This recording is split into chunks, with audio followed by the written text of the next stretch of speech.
Vítam vás pri prvej epizóde podcastu Z každého rožka troška. Dnes tu medzi nami privítame študentky mediálnych štúdií Saru. Ahoj. A Bianku. Ahoj. S ktorými sa porozprávam o tom, prečo si vybrali práve odbor mediálnych štúdií, aké majú mimoškolské aktivity a niečo malo z ich osobného života. Sari, začala by som najprv s tebou. Ty si sa rozhodla najprv študovať odbor mediálne štúdia v Trnave. Čo ťa k tomu viedlo? Vieš čo, ja by som išla ešte možno trošku viac do histórie, lebo ja som absolútne netušila, že ja chcem toto robiť. Ja som v maturitnom ročníku mala trojkombináciu, že dejepis, nemčina a ekonomika, lebo nevedela som, či chcem právo, alebo či chcem prekladateľstvo, alebo nejaké ekonomické prekladateľstvo. A potom zrazu, ja neviem, asi som sa dobre vyspala a povedala som si, že OK, tak skúsme tie mediálne štúdia. A nikdy ma to neťahalo nejako, že ostať doma, tak som si povedala, že poďme to skúsiť do Trnavy, vieš, ako taký mladý človek, že ideme preč z domu, lebo môžeme. Tak som išla tam a bola som tam jednoducho na tie 3 roky. Jasné, chýbal ti domov určite. A vieš čo? No, chýbal ako chýbal. Ono bolo to také veľmi komorné a komunitné, lebo bola som tam na intráku, vieš, tak tam sa ti tak vytvorí možno aj druhý domov. Čiže to bolo super. Jednoducho bola to jízda, tak by som to povedala. Bola to veľmi zaujímavá skúsenosť a neviem, či mi chýbal domov. Tak trošku, vieš, ale chodila som skoro každý víkend domov, čiže to bolo v pohode. Takže si mala takéto cestovanie každý víkend. Áno. Najhoršie na tom bolo, keď mi potom volala mama, že Sahri, ako sa máš tam v tom veľkom svete, vieš, pri Bratislave. A že čo, žiaden problém, nevidím, vieš. A začala som zaťahovať. Ona, už poď domov, ty už nevieš ani rozprávať. Vieš čo, moja mama tiež bola z toho dosť, keď som z Trebišova odišla do Prešova, čo je pomerne dosť blízke. A nie ako tá tvoja skúsenosť, že od Prešova do Trnavy, ale ona bola strašne vystrašená z toho, že odchádzam od nej, no tak to, vieš, že som mamkin má značík, takže... Hej, vieš, no ono to je také, že proste iba ideš a píšeš, už som v Kisaku, už som v Kúpečku, a aký máš spolucestujúcich, no dobre, taký študent, to dobre, iba tak, to tých šetrím, hej, a tak potom, že ideš ďalej, už som docestovala, teraz hľadám autobus, hľadám toto, ale bolo to zaujímavé, super skúsenosť určite. Jasné, no a keď teda si tu medzi nami, tak to znamená len jedno, že si sa nakoniec rozhodla prestúpiť do Prešova.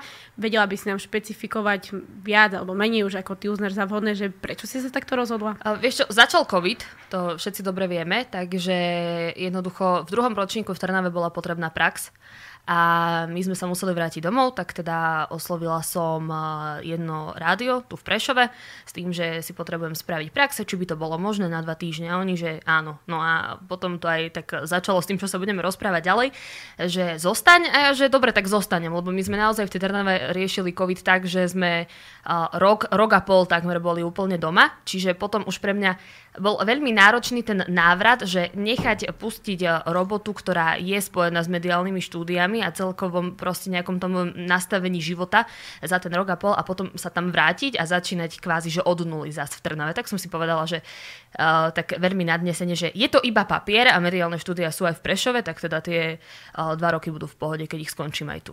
Jasné, k tvojim mimoškolským aktivitám sa určite ešte vrátime, ale teraz by som rada prešla k Bianke. Bianka, čo ty a mediálne štúdia, ako si sa k tomu dostala, čo ťa k tomu viedlo možno? Tak moje rozhodnutie ovplyvnilo viacero faktorov. Takým hlavným dôvodom bolo to, že vlastne na strednej škole som pracovala v školskej televízii, kde sme vlastne tvorili rôzne rozhovory, strihali sme videá a vlastne sme to všetko publikovali na YouTube. Potom takým druhým rozhodnutím, čo ma k tomu tak viedlo, bolo to, že sme vlastne na strednej škole mali mediálnu výchovu, kde sme vlastne tvorili rôzne texty, nejakú publicistiku alebo spravodajstvo. Ďalej, moja sestra študovala tiež mass media, čiže sa im páčili jej predmety, čo vlastne robí, čo sa učí. A ja som stále mala blízko k učiteľstvu, čiže ja som sa aj rozhodovala medzi slovenčinou a som si to tak spojila s tými médiami, pretože som celkom ukecaná, takže som hovorila, že skúsila by som tú telku alebo to rádio. Tak som sa aj preto tak rozhodla ísť na tie médiá. A to je inak veľmi zaujímavé, že ste na strednej škole mali televíziu, to som asi teraz prvýkrát možno počula. Tak to je veľmi dobrá skúsenosť a taký odrazový mostík potom na tú univerzitu.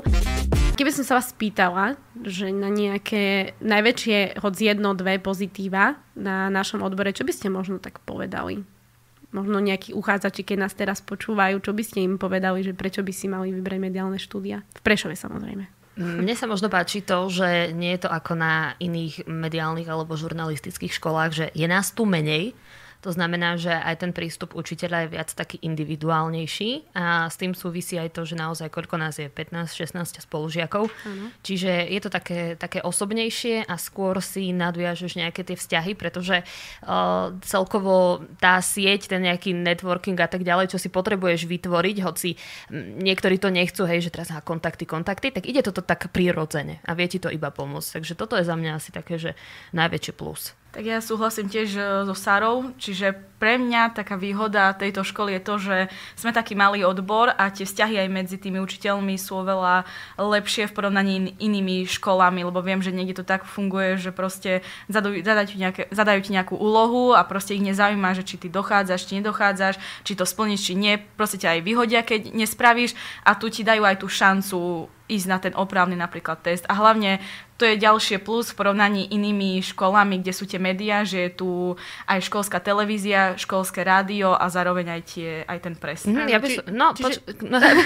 by som možno tiež na Bianku nadviazala, že je to super, lebo my sa tu tak učíme, že z každého rožka troška a čisto teoreticky, teda aj prakticky by si mal po tom 5. ročníku vedieť zo všetkého všetko, alebo aspoň, že z niečoho niečo, hej? Čiže vieš aj strihať a jednoducho všetko si spraviť, vymyslieť, dotiahnuť do konca. To je super. Čiže by sme sa vedeli zhodnúť, že sme tu taká jedna veľká rodina, voľná atmosféra a teda... Určite. Áno. Čo sa týka mimoškolských aktivít, Sari, vedela by si nám povedať niečo? Myslíš osobný život? Áno. Teda veľmi nie je. Nie, tak ako som ti spomínala, no začala som robiť v Sky Rádiu, v našom východoslovenskom rádiu, to má pokrytie Prešov, Košice, Humenné, Poprad a tak ďalej.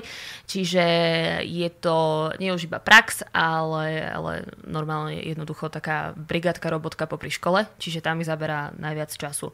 A popri tom, neviem, nejaké akcie, čo moderujem, vieš, cez víkendy, zábavné, firemné a tak ďalej. Čiže toto je to, čoho sa týka tá mimoškolská. Čiže poviem správne, ak poviem, že po univerzite, teda po ukončení školy ostaneš teda tam a budeš sa ďalej venovať tým médiám. No, budem sa venovať médiám. Toto by som veľmi chcela.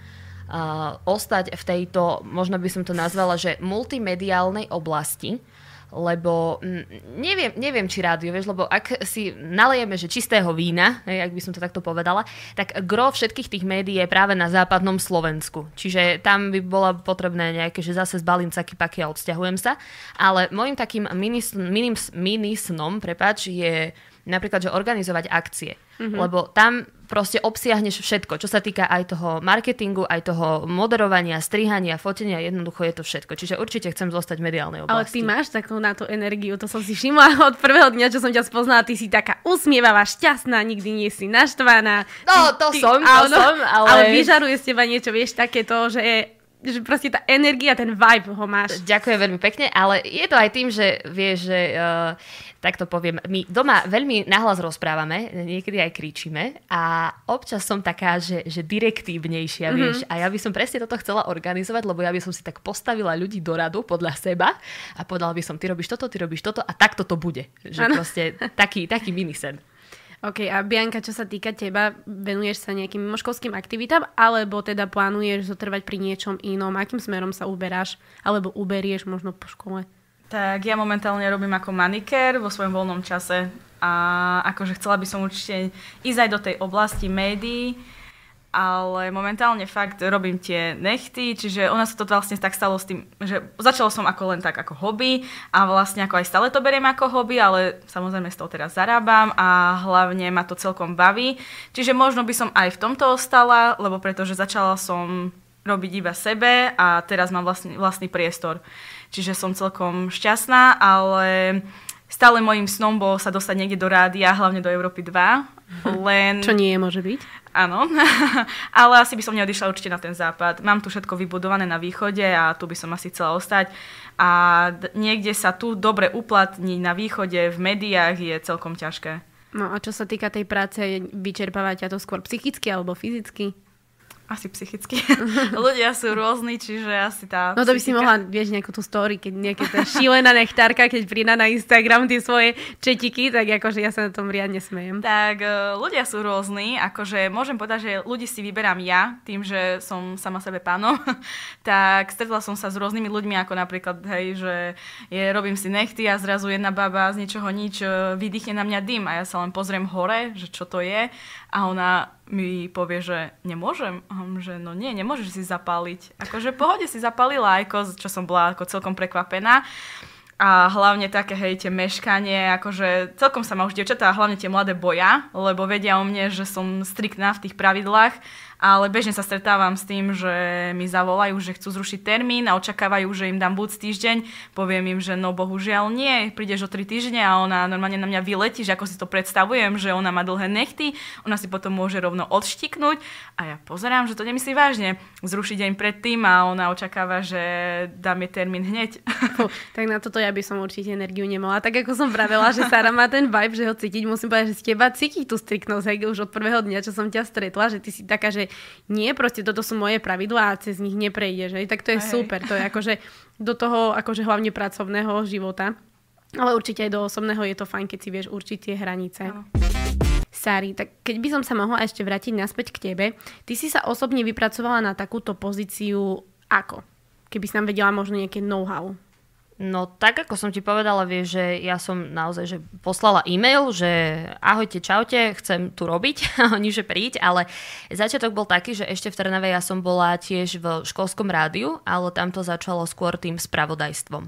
Čiže ja keď som prišla sem na východ, tak som bola taká, že ja viem robiť správy a toto si chcem skúsiť a robiť to vlastne tie 2 týždne. A oni, že napíš vstupy. A že čo sú vstupy? Že proste totálne nič. Tak som prišla a s nejakými trápnymi vstupmi, to si pamätám, že o grafiťákoch, ktorí posprejovali vlak a vtedy mi to kolega celé zoškrtal, že my nie sme verejnoprávny rozhlas, že takto sa to robiť nebude. A takto nejako som bola, tak som k tomu pričuchla, začali ma učiť, že čo a ako, čo pridať a čo odobrať a stále to pokračuje, lebo si myslím, že to je taká aj že nikdy nekončiaca práca, toto, čo my robíme. Jasné, čiže si sa zdokonaľovala každým dňom a myslím, že to pokračuje aj doteraz, však každý sa zdokonalujeme počas celého nášho života. No ale aké predpoklady musí mať podľa teba budúci moderátor? Minule som dostala takúto otázku od jedného pána a tiež som sa tak veľmi hlboko zamyslela, no, že čo vidíš, ti tak vlastne už mi vieš, poviem. čo odpovedať. Práve, že neviem, lebo to bola taká zmeska tých emócií a začnem možno od konca. Možno si pamätáte tú spevackú súťaž X Factor a tam tak hovorili, že ty máš v sebe X Factor. A takto, že ty ideš ďalej, že jednoducho aj keď máte svoje polovičky nejakých partnerov, tak možno niekedy neviete presne pomenovať, že čo je to, čo vás akože na nich priťahuje, čo sa vám páči. A ja by som povedala, že niekedy ani nevieš, že prečo je ten človek taký dobrý, ale takto ti to proste tam plaskne a že áno, že on to v sebe má taký dobrý vibe aj áno a proste všetko, čo sa dá zdokonaľovať. Nemyslím si, že je rozhodujúce napríklad, že prízvuk a takéto veci, lebo na toto všetko vieš odstrániť, na tom všetkom vieš pracovať. To je v pohode. Možno by si mal mať nejaký taký všeobecný prehľad a zdravé sebavedomie by som povedala. Určite vedieť prijať kritiku a potom naozaj chuť zdokonaľovať sa a robiť to stále dookola. Bianka, tak ja by som sa ešte teraz vrátila k tebe. Ešte mám na teba takúto otázočku, že keby si nemala to hobby manikérky, tak možno keby si vedela povedať jedno médium, ktorom by si sa chcela tak realizovať viac, vieš, že by si vedela úplne predstaviť prácu na dlhodobý čas, tak čo by to bolo? Určite to rádio, ako som spomínala, že stále bol mojím snom Európa 2, tak chcela by som určite byť za mikrofónom. Tým, že som aj ukecaná, tak podľa mňa by mi to aj celkom šlo. A mám rada ten hudobný štýl tej Európy 2 a majú skvelé relácie, tak určite by som tam chcela. Dobre, tak toto pošleme do Európy 2, hej Bianka? No dobre, na záver mám na vás takú poslednú otázku. Keby ste mohli vymeniť náš odbor v Prešove za iné mesto, menili by ste? Tak toto bola dlhá pauza, to mohlo byť hneď úplne jednohlasné zborové nie. Asi nie. No, neviem. Ja si nepoviem také, že 100% nie. Ja by som zobrala, že celý odbor s celým Prešovom a s celým východom a stiahla ho na západ. Lebo že tu je to, že super, vieš, presne aj to, že ja som prišla z Trnavy a potom som, že vystúpila, vieš, akože na stanici a pozerám si, aké pekné stromy a také, že tu si môžem kúpiť lístok, vieš, sama v tom automate, lebo tam to nemajú, to je také ako v Bardejove alebo v tých menších mestách, že musíš prísť, vieš, za tým šoférom, že dobrý, jeden študentský, priložte kartičku, nemám kartičku, a tak ďalej. Čiže keby to bolo možné, že zobrať aj s tými všetkými ľuďmi, tak určite na západ, alebo to spraviť tak, že nejak tie médiá... Že zobrať celý západ na východ. Hej, alebo proste, že vytvoriť aj tu presne takú silnú komunitu proste tých médií, čo sú na západe. Či sa to dá? Neviem, asi nie. Vyskúšame? No, možno. Môžeme niečo zorganizovať. Pavko bude také celosvetové napríklad. No ale tak akože ja si myslím, že taký ten univerzitný potenciál má veľmi dobrý, je našliapnutý, čiže... Uvidíme. Necháme to otvorené. Presne tak. Dievčatá, ja vám veľmi pekne ďakujem, že ste si dnes našli čas a prišli na tento krátky rozhovor ku mne do štúdia. Tak ja sa s vami teraz lúčim a my sa počujeme pri ďalšom podcaste. Ďakujeme. Ahojte. Ahoj.